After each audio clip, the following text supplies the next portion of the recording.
So when it comes to adapting training programs on the road, there's a lot of variables to look at. It depends what we're looking at. We're at junior level, pro level. Um, it's really about being adaptive and sometimes creative.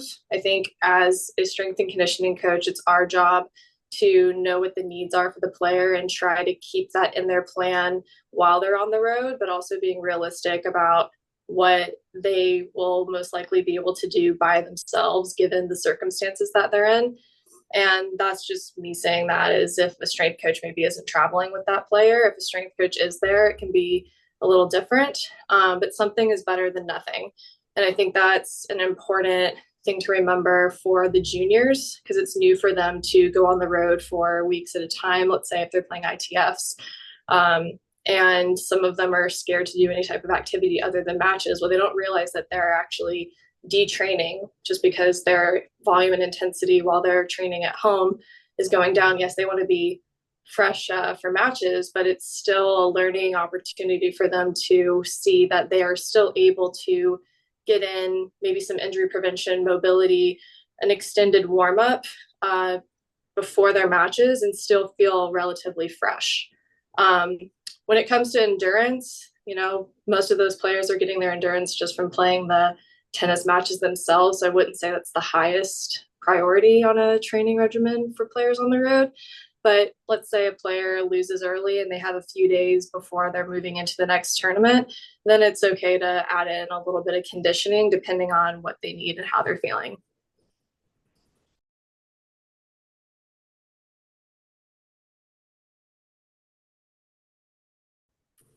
Yeah, absolutely. So I think when we're looking at implementing mobility and injury prevention exercises for these athletes, especially after traveling, if they're on long flights or sitting for a long time, any type of movement they can do is great. So some hip and low back mobility is something that is important to prioritize on those long travel days, maybe some thoracic spine, depending on the posture. We all know that a lot of people don't have the best posture these days. That's just the way of the world.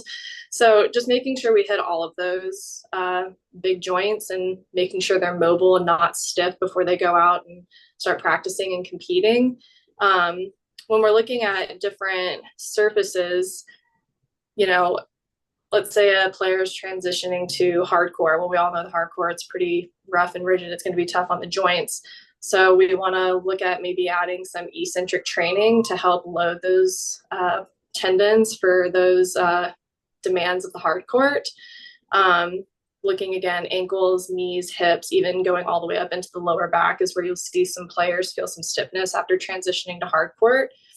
When we're looking at transitioning to clay, we're looking at maybe mobilizing and injury prevention with the shoulder and adductors, like those inner thighs, just because on clay, the ball is going to bounce a bit higher. We want to make sure that their shoulders in a healthy place to handle that ball at like a higher striking position. And then on clay, you're sliding. So making sure that they have good mobility in the hips and the adductors to handle those widened positions when with the feet when they're sliding around. And then not that it's injury prevention or mobility, but even on clay, the points tend to be a bit longer. So trying to up the endurance for the athletes just so they can compete on those higher platforms of longer points and longer matches. So their lungs are fresh. When it comes to grass, we all know the ball stays pretty low. So making sure those athletes are strong in those low positions. So I like to implement maybe some deadlifts. Hip mobility is great. Lower back mobility is great.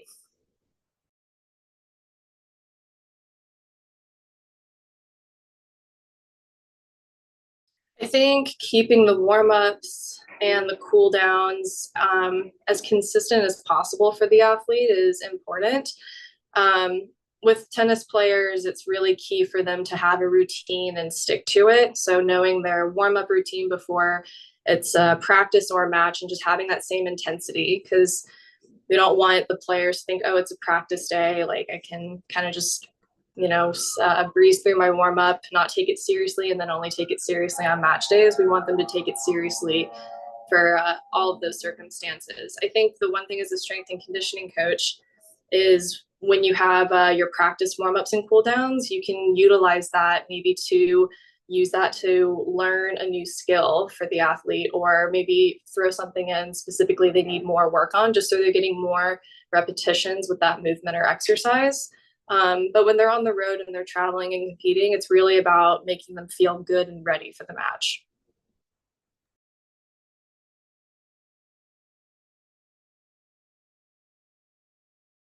Mhm. So I think when it comes to traveling on the road, whether it's a new city or a new country, it's important for younger players to be aware it's not the time to go try the local delicacies, maybe. Stick to what you know, stick to what's safe. It may not be the best tasting option, and it will be limited when you're on the road. A lot of the pros could tell you that. But it's just about giving the body what it needs. Um, a lot of players will start traveling with protein powder, something that they can rely on after practices or matches and workouts. Just some quick protein that they can trust and throw down, I think, is a great supplement for all the athletes to keep in their bag.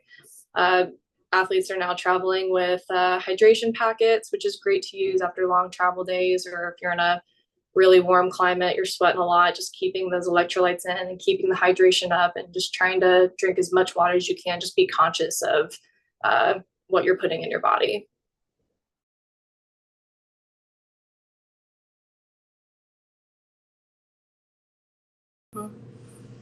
So this one's a great question, and it's really different for every athlete. It's really about getting to know your athletes, and um, for every athlete, you just got to be aware of how they're feeling as a tournament goes on. And it's hard, like being especially on the younger side, and being thrown into 3 weeks on the road, maybe something you haven't done, and you're just playing tournament after tournament, match after match. Not only are you physically getting exhausted, like mentally and emotionally, you're going through it, and it's a lot for younger players to experience for the first time. So I think if you're a parent, if you're a coach, and you're there with the athlete, it's just important to remind them that there is going to be discomfort in that process.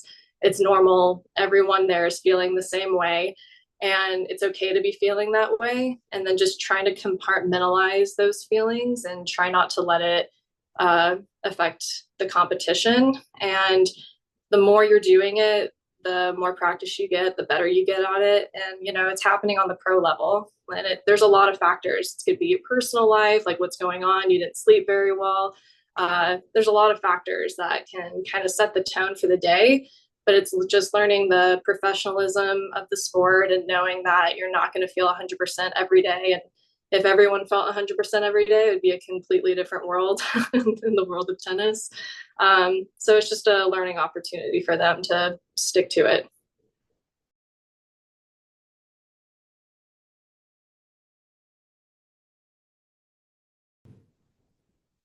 Yeah. One thing that you can't rely on is every location or facility having the equipment or gym space that you're used to having.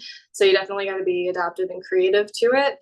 The things that we know that all tennis players are going to carry in their bag at all times is a tennis racket, tennis balls, hopefully some bands if they've learned it from their strength and conditioning coaches, having shoulder bands, having a mini band. And if that's the bare minimum of what you have to work with, there's a lot you can do with that already. With the band, you can do a lot of activation, injury prevention in the room. You can do it on site, wherever you feel comfortable. Strength coaches can give you some good like hip and shoulder activation. That's easy to do anywhere. If you have your racket, your tennis balls, you can have someone underhand feed to you. You can shadow swing. You can come up with different variations, maybe an X drill or a 4 or 6 cone drill where you're moving side to side, front to back, and you're getting that cardio specific exercise.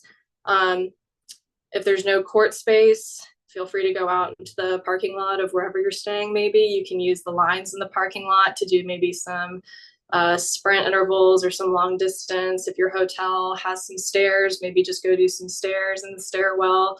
There's a lot of different ways that you can utilize minimal equipment. And if you don't have any of that, maybe you lost your bag, like sometimes the flights will do, you can do any type of circuit training with maybe jumping jacks, high knees, push-ups, squats, squat jumps, lunges. The list is endless with body weight exercises that you can do. And there's a lot of variables that you can use, like volume and intensity, to prescribe based on what you have and what you need.